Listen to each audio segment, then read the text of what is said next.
जय हिंद साथियों, नमस्कार। कैसे हैं आप सभी? स्वागत है आपका अपने परिवार में। जैसा कि राजस्थान में प्रत्येक किसी ना किसी एग्जाम में जीके का वेटेज जो है वो ज्यादा ही रहता है, चाहे इतिहास हो, कला संस्कृति, भूगोल, पॉलिटी, और हम वहां पर बात करते हैं करंट अफेयर्स को भी साथ में जोड़ देते हैं क्योंकि वो भी जीके का पार्ट हो जाता है। अगर हमें एक कड़ी से दूसरी कड़ी अगर जोड़ना आता है तो जीके जो है चुटकियों में याद हो सकता है। अगर आपका सिलेबस जो है वो पूरा हो चुका है लेकिन रिविजन नहीं हो रहा, तो आप एक बात हमेशा ध्यान रखें, पूर्णतः सिलेबस किसी का भी कवर नहीं होता है। हम केवल्य नहीं है, 80% सिलेबस हमें कवर करना होता है। और उसका रिवीजन कैसे किया जा सकता है, आइए हम बात करते हैं। जैसे आपने कोई तारीखें लिखी है, 1459 जोधपुर की स्थापना, उदयपुर की स्थापना, 1659 में दोराई नहीं दो भाइयों का युद्ध हुआ, तो दो भाई दारा शिकोह और औरंगजेब, दोराई के युद्ध अजमेर में। 1707 औरंगजेब की मृत्यु हुई तो 1708 के अंदर जो है देवारी समझौता हुआ। 1807 में कृष्णा कुमारी विवाद, 1907 में जो है कांग्रेस का विभाजन हो गया। 1540 में राणा प्रताप का जन्म, 1541 में राय सिंह राठौड़ और राव चंद्रसेन का जन्म, 1542 में अकबर का जन्म हो गया। 1444 खंभों का घर है रणकपुर, और 1544 गिरी सुमेल का युद्ध हुआ। अब हमें ये तारीखें कैसे याद हो? अब कोई बाइक जा रही है तो उसके पीछे लिखे हुए डिजिट को देखकर आप अपने दिमाग में कल्पना कीजिए कि हाँ यार, सन याद हो सकते हैं। 1517 में खातोली, 1518 में बाड़ी, 1519 में जो है गागरोन का युद्ध याद हो सकते हैं। जैसे इधर जोधपुर है यानी मारवाड़, और इधर ये मेवाड़ है, मान लीजिए उदयपुर। यहाँ के राजा राव लगाते थे, यहाँ के राजा राणा या महाराणा लगाते थे।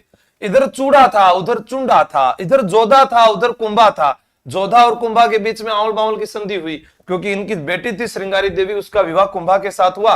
143 बोल दिया, 143 बोल दिया। क्या बोल दिया था? 143 बोल दिया, 143 बोल दिया। तो कब हुई थी आउल बाउल की संधि? 1453 में। अरे देवनारायण जी को भी तो हम 143 बोलते हैं, तो देवनारायण जी का जन्म कब हुआ था? 1243 ईस्वी में। अब ये 143 तो बहुत आगे काम आएगा।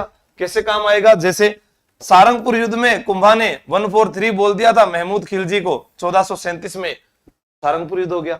143 से आपको सारी चीजें याद आ जाएगी। परामर्श दात्री की शक्तियां भारतीय संविधान में 143 में ही है, तो ऐसे आप 143 से भी याद कर सकते हैं। जूना महल डूंगरपुर में, जूना दुर्ग बाड़मेर में है, जूनागढ़ दुर्ग बीकानेर में, जूनी कचेरी कुंभलगढ़ बादल महल में है जहां राणा प्रताप का जन्म हुआ। जयपुर के अंदर मैरिज पैलेस बहुत ज्यादा है, पर मैरिज पैलेस में दूल्हे ज्यादा होते हैं, तो दुल्हा राय संस्थापक था। दूल्हे को हमने घोड़ी कम पड़ गई तो कोकिल पर बिठा दिया, कोकिल पर बिठाया तो पृथ्वी पर गिर गया, पृथ्वी पर गिरा तो भार बढ़ गया, भार बढ़ा तो भगवान के पास चला गया। शुरू के 5 राजा याद हो गए। मेवाड़ में अल्लट, ऐसे आलसी, ऐसे आहड़, ऐसे अंतरराष्ट्रीय, ऐसे अंबिका माता मंदिर। आलसी था तो मेवाड़ में नौकरशाही प्रथा की शुरुआत किसने की थी? अल्लट ने की थी। आहड़ को राजधानी इसने बनाया, अंतरराष्ट्रीय विवाह किया था हरिया देवी से, हरिया देवी से। और अंबिका जगत सलुम्बर में, जिसे मेवाड़ को खजुराहो कहते हैं, मेवाड़ का खजुराहो। ये है सिलेबस आपका पढ़ा हुआ है, और उसे शॉर्ट में रिवीजन करना। आप चाहेंगे कि एक पूरी ऐसी क्लास भी आ जाए कि आपका पूरा सिलेबस आ जाए 5 घंटे में, तो वो भी मैं लाके दे सकता हूं आप लोगों को। और आगे पढ़ते हैं। मान लीजिए कोई ये राजवंश है, इसको याद करना है। आप सभी का नाम जो है राव सिंह है, आपके हाथ में चूड़ा है, चूड़ा गिर गया रण में, रण है जोधपुर का, तो राव सिंह, चूड़ा, रणमल और जोधा। जोधा ने जोधपुर बसाया था। जोधा के 5 बेटे थे, 2 को इतिहास ने सुझा दिया, 1 को मैंने सुझा दिया, 2 बच गए। राव बीका, बीका जाकर बीकानेर बसाता है, सातल सातलमेर बसाता है। गांगा है तो सांगा है, गांगा ने 4000 सैनिक भेजे थे। रिवीजन करवा रहा हूं कि कैसे रिवीजन कर सकते हैं। मालदेव नेतृत्व करता है, मालदेव अपने पिता की हत्या कर देता है, मारवाड़ का पितृहंता राजा है। फिर मालदेव का पाहेवा साहेबा का युद्ध याद कर सकते हो, गिरी सुमेल का युद्ध याद कर सकते हो, या फिर मावली के युद्ध में सहयोग याद कर सकते हो, हरमाड़ा का युद्ध याद कर सकते हो, ऐसे आप लिख सकते हो। फिर गंगा में माल बहता है, चंद्रमा की तरह चमकता है। चंद्रमा तो मोटा है, मोटा तो सुर भी है, मोटा तो गज भी है। गंगा में माल बहता है, चंद्रमा की तरह चमकता है, चंद्रमा तो मोटा है, मोटा तो सुर भी है, गज भी है। राजाओं का क्रम याद होगा तो सब कुछ याद होगा। जैसे जसवंत सिंह, जसवंत सिंह जो है उसका बेटा था अजीत सिंह। तो जीत उसी की होती है जिसको भय नहीं होता, जिसको भय नहीं होता वो विजय प्राप्त करता है। विजय हमेशा भीम की हुई थी, भीम का आज तक मान है, उसके तख्तो ताज को कोई नहीं हिला सका, चाहे सरदार को बुलाओ चाहे हनुमान को बुलाओ। ये तख्त सिंह, अरे तख्त सिंह अंग्रेजों का साथ देता है, अरे हनुमान सिंह पाकिस्तान में जा रहा है। ये गुलाम वंश, खिलजी वंश, तुगलक वंश, सैयद वंश, लोधी वंश, अंगूठा गुलाम हो गया, खुजली नहीं खिलजी है, सबसे लंबी उंगली तुगलक, सबसे ज्यादा शासन किया दिल्ली पे। गले के आभूषण, जैसे मैं आपको कहूं कि मेरी एक प्रेमिका है जिसका नाम ठुस्सी है, वो अपनी सहेली तुलसी के पास जाकर चंपाकली को चुगली करती है। मेरी प्रेमिका का नाम क्या है? ठुस्सी। ये घर पर मत बता देना मेरे, ठीक है ना, ठुस्सी।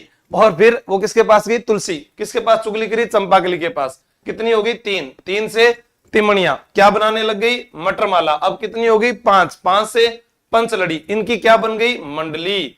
अब गई सुनार के पास, हे सुनार भैया हमको एक मंगलसूत्र दो ना। उसने कहा, हे रानी हार और जंजीर ले जाओ। लड़की ने पूछा, असली है क्या?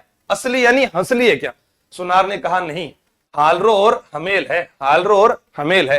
फिर उसने, सुनार ने देखा, तुम कुंवारी कन्या मंगलसूत्र किसके लिए लेके जा रही हो? तो उसने कहा, मेरे भी तो 2 है ना, एक का नाम तो राम है और एक का नाम मोहन है, दोनों को खुश करना है इसीलिए। तो सुनार को भी हंसी आ गई और चंद्रमा की तरफ देखने लगा। फिर उसने सोचा, बेरोजगार लड़की है, शादी हुई नहीं और मंगलसूत्र लेने आई है, तो उसने क्या कहा? कंठी ले जा, बजंटी ले जा। क्या कहा? कंठी ले जा, बजंटी ले जा, तांती ले जा, ताबीज ले जा, नहीं तो मादलिया से काम चला ले। लड़की ने कहा, नहीं, मैं तो या तो बलेवड़ा लेके जाऊंगी या टेवटा लेके जाऊंगी, वरना वरमाला और कंठमाला उनको दोनों को पहनाऊंगी। फिर उसको गुस्सा आ गया सुनार को। सुनार ने कहा, जा निबोरी खुंगाली खर, अगर यहां थम गई ना तो तेरी पोल खोल दूंगा चौकी में। पोल से आपको याद आएगा, एक आभूषण होता है पोत। पोल खोल दूंगा चौकी में, थम गई तो, रुक गई तो, ठीक है। फिर वो दूसरी दुकान पर चली गई, वहां से चेन, नेकलेस, आर्ट, ये सब उसने खरीदे। और भी कोई गले का आभूषण हो तो आप कमेंट करके मुझे जरूर बताएंगे। अब आती है बात जीके याद करने की, कैसे याद होता है प्रत्येक परीक्षा के अंदर। आगामी सीईटी है, आप लोगों को याद करना है। राजस्थान पुलिस में 45 नंबर का वेटेज आता है और अन्य जो प्रतियोगी परीक्षा है जैसे आरएस हो गया, एसआई हो गया, इन सभी के अंदर जो है उसके अंदर आपको कैसे याद करना है। जीके में सबसे पहले रुचि लें, खुद के गांव, आपको पहले अपने गांव, आपकी तहसील, जिले के बारे में जानकारी हो। फिर आपके जहां रिश्तेदार रहते हैं उनसे पूछो भी आपके कौन सी नदी बहती है, कौन सा किला है, कौन सी उपज होती है, वहां के कौन से पशु हैं, उनके बारे में जानकारी, क्योंकि रुचि लेनी पड़ेगी। हम बात करते, मामा जी आपने खाना खा लिया, बुआ जी थे ठीक हो, कि थार पग दबा दिया में तो आ रहा, अच्छा लाडू बना लिया कि नाना जी थे, तो अपन वो बात नहीं करना, ठीक है ना। प्रत्येक परीक्षा का सिलेबस पहले याद होना चाहिए कि मुझे जो टॉपिक पढ़ना है वो हमारे सिलेबस में है या नहीं। जैसे मान लो एक सभ्यता टॉपिक आ गया सीटी में, पर उसमें 5 ही सभ्यता दी है, तो बाकी सभ्यता क्यों पढ़नी भाई? जीको को अपने शरीर पर अपने आप से जोड़े। जैसे मैं कहूं कि मेरा नाम प्रताप सिंह है, इधर से आवाज आ रही है, इधर से आवाज आ रही है, मैंने हवा महल बनाया। हवा महल में 5 अक्षर है तो 5 मंजिला है, उसका अंतिम अक्षर ल है, तो लालचंद उस्ता उसका शिल्पकार था, स्वाई प्रताप सिंह ने बनवाया था। और उसके बाद मैं आपको यह कह दूं कि हवा महल में शराबी पौवा नहीं लेके जाएगा, तो शरद मंदिर, रतन मंदिर, विचित्र मंदिर, प्रकाश मंदिर, वायु को आप हवा मंदिर बोल दो। तो याद करने का बहुत आसान तरीका है। अगर आपको याद नहीं होता है तो आप मेरे पास जयपुर आ सकते हैं, 6-7 महीने मुझे दीजिए, पूरी किताबें आपको याद होगी। याद करें, फिर लिखें, फिर किसी को सुनाएं। आपने याद किया, फिर लिखा और फिर सुनाया। समय रहते आओगे तो ही मैं सारे विषय आपको पढ़ा पाऊंगा, वरना एक ही सब्जेक्ट पढ़ाऊंगा, ध्यान रखना। पूरा चैप्टर सुनाने के बाद उस टॉपिक के स्वयं प्रश्न बनाएं। आप उसके प्रश्न भी बनाइएगा, उनको फिर लिखिएगा। पुराने पेपर में आए प्रश्नों को हल करें ताकि आपका आत्मविश्वास बढ़े। आपकी, हमारी संस्कृति, हमारी पहचान, इसे आप बनाए रख सकते हैं। अगर अब मैं आपको यह भी कहूं कि आप इनमें से कोई भी किताब लेते हैं, जैसे मान लो कि ये है कला संस्कृति जिला दर्शन, तो किताब लेने से वो याद नहीं होगा। कोई कोर्स लेते हो तो भी याद नहीं होगा। लेकिन अगर आपको नहीं होता, रिवीजन के लिए आप जादुई बुक मंगा सकते हैं, इसमें आपको अच्छे फैक्ट्स मिल जाएंगे।